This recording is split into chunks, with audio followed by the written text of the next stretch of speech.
I'm kind of a nervous Nelly, and so I like to go prepared. I'm going to be honest with you guys. I had this set up because, like I was saying, I'm a nervous Nelly. And I think that once you decide, like in next year, I'm going to paddle a huge part of the Missouri River, hundreds of miles. And so this year and into next year, I'm going to be doing a lot of, paddling on creeks and rivers and that kind of thing, lakes and whatnot. So I thought I would look up the Missouri Highway Patrol drownings this year. I've seen a lot in various other states and other situations, but I thought, well, what about Missouri in 2026? It's July, it's the 25th. And so far in Missouri, there have been 9 drownings. The 9 are confirmed by the Missouri Highway Patrol. An Arkansas police officer, he went in to try to save his fiance. That was on the Elk River. He went in to try to save his fiance. He actually did save her. So he is a hero. But the point of that is to say that these statistics don't reflect near drownings or accidents or things that went wrong that had a fortunate outcome. These are just people that were fatal accidents, right? And so there were 9 of them so far recorded, 9 in 26 everywhere, ages between 3 to 86. So it's not just like 9 babies fell into a pond, and it's not just a bunch of seniors either. The average age was 32 years old. So these are 32-year-old for the most part, 30, people in their 30s, some 20s, some 30s, it's an average of 32 years old. It would also be easy to say that it is just people on the Lake of the Ozarks, and that's not the case either. There were drownings on Lake of the Ozarks, Truman Lake, the Elk River, the Huzzah Creek, the Current River, and the Missouri River. It doesn't matter if you're in North Missouri, South Missouri, in the Ozarks, on the Missouri River. It doesn't matter really the body of water. There is the potential for drowning. It's important to wear your PFD. It's so important. Get one and just wear it. Nobody that drowned thought today's the day I'm going to drown, right? So just wear it. There's no reason not to. So this is me just going over what I wear when I'm paddling, and kind of always, anytime I'm near the water, these can make a huge difference in saving your life.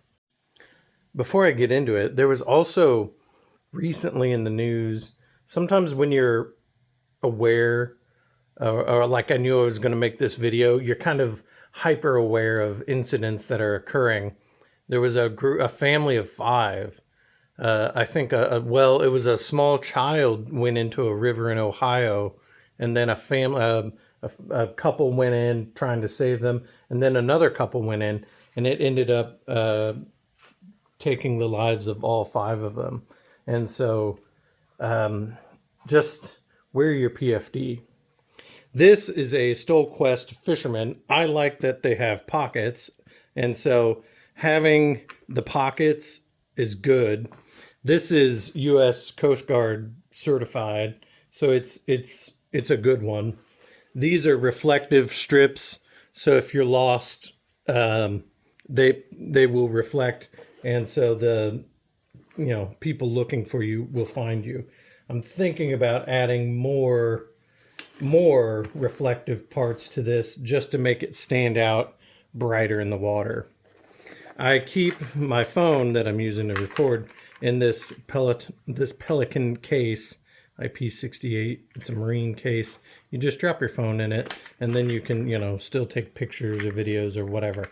Get one of these or similar. I mean, they're not expensive. You can get them on Amazon for like $20, right? Or use a Ziploc bag, or get a dry case, a dry box, something like that. Anything to keep your phone, because having your phone if you're swamped or wherever you are, can be helpful. You won't always have service depending on where in the state of Missouri you are, but it's good to have. I keep it in this pocket. This pocket I keep relatively empty other than some paddling gloves, right? So this pocket though, well, before we get to it, we'll talk about my dive knife. So it is tethered with orange paracord reflective. This, it clicks and locks in. There's a button back here you have to push to manually release it. This is a Benchmade H2O. It's a dive knife. It's for cutting cord and rope, anything that would tether you to the bottom of the water or to your boat or whatever. I don't want to drown, and if you get snared on something, this will help you cut whatever's holding you down.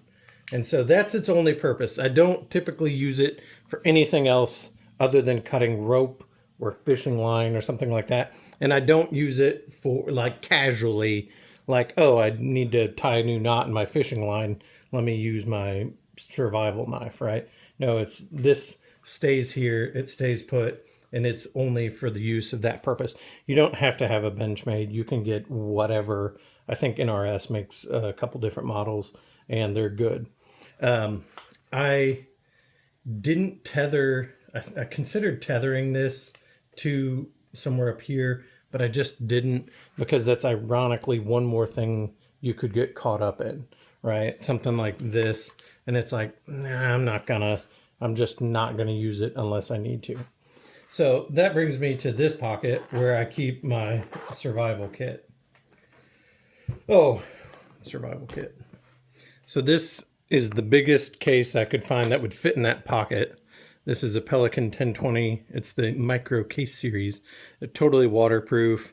And it's about uncrushable. It's just a solid little case. It's a Ranger band. It's just like a thick, heavy-duty rubber band. Could be used for a million things. So in here, well, let me go over the concept of this. This I keep in my PFD all the time in that dedicated pocket, and it is for if I get stranded, probably more on like the Missouri River than anywhere else. I plan to paddle the Missouri River or parts of it, and there's stretches that are pretty desolate. So if for whatever reason I fell out of my kayak and all I had was what I was wearing, this would be included with that.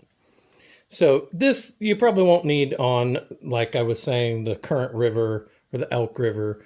It's unnecessary. They're traveled enough that it's not far to get to help. So open it up. Emergency blanket. Got to have one of those. They're good for keeping warm if I had to spend the night or something, whatever. This is a little power card by Batterix, whatever.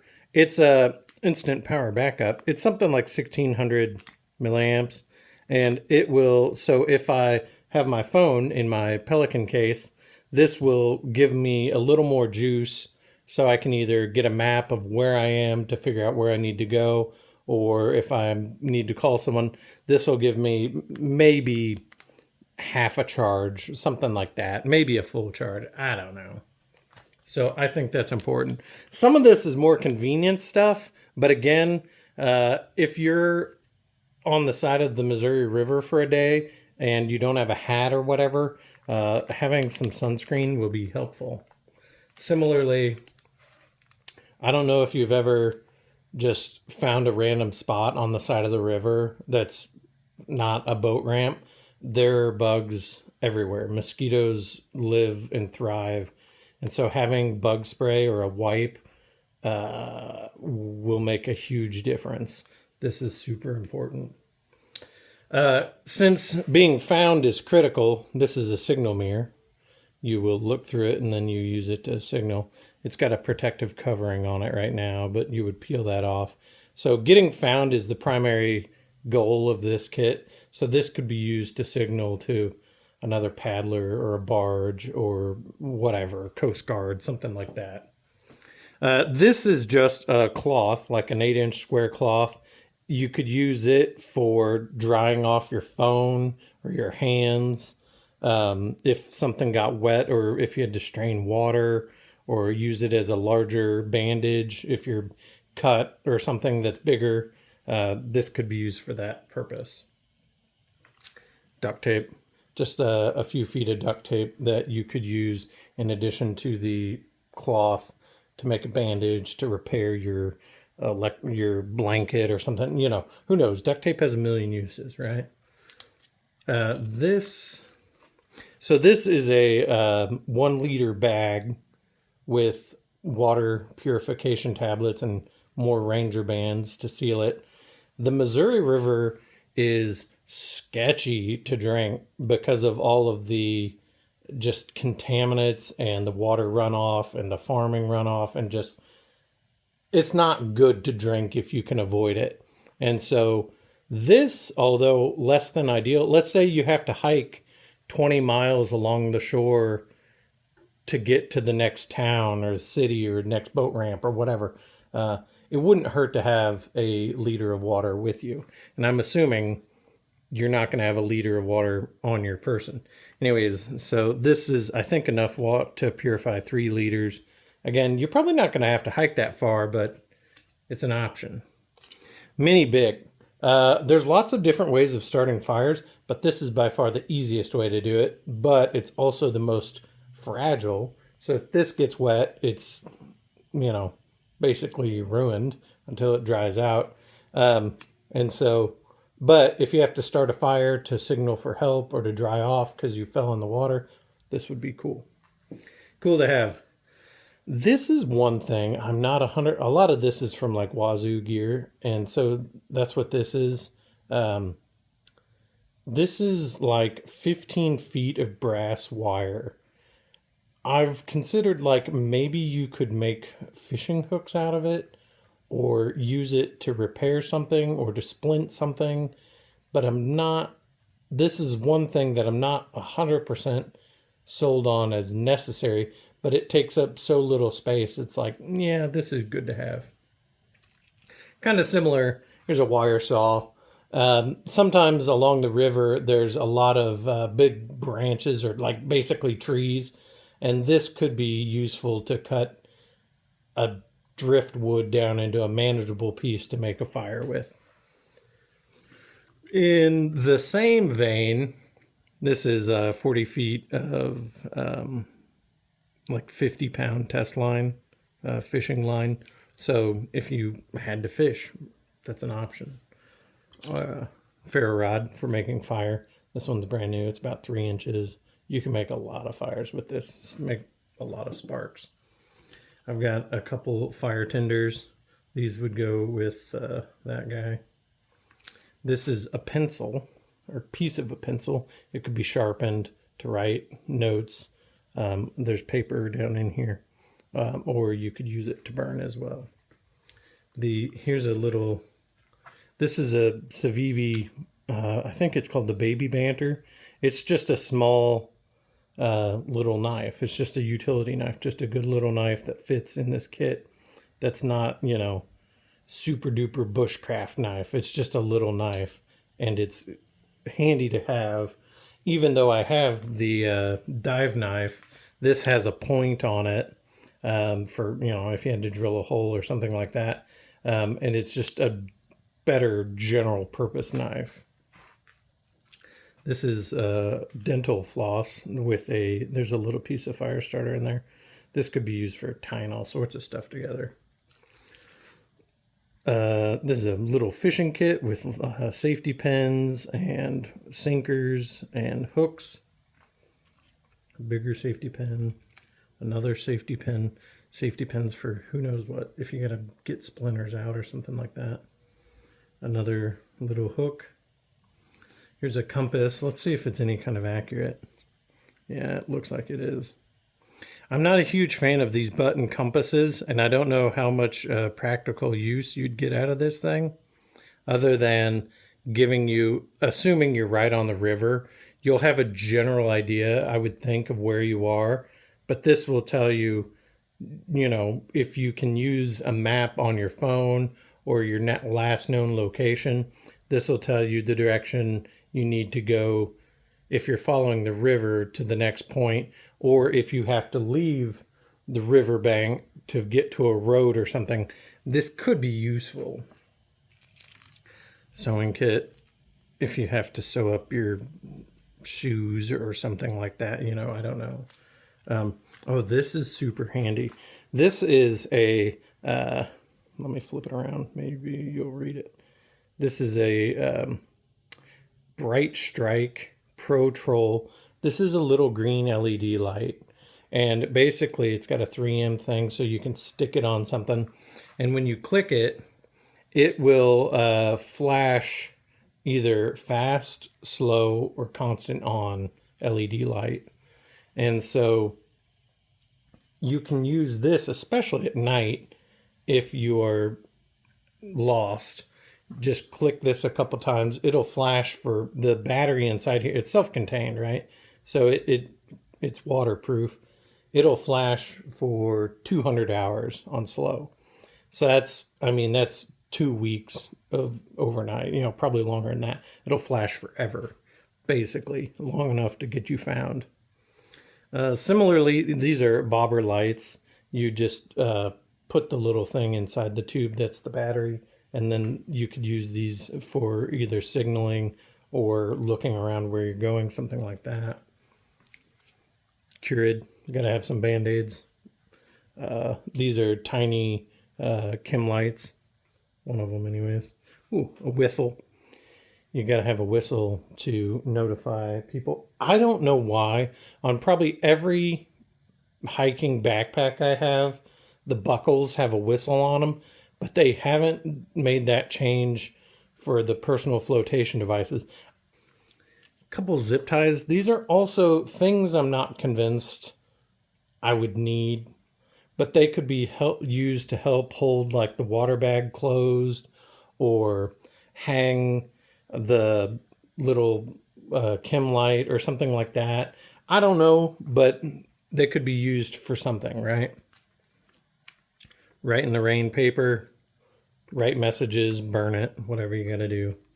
Fire card, you can scrape this off and it'll burn, kind of like a fire starter.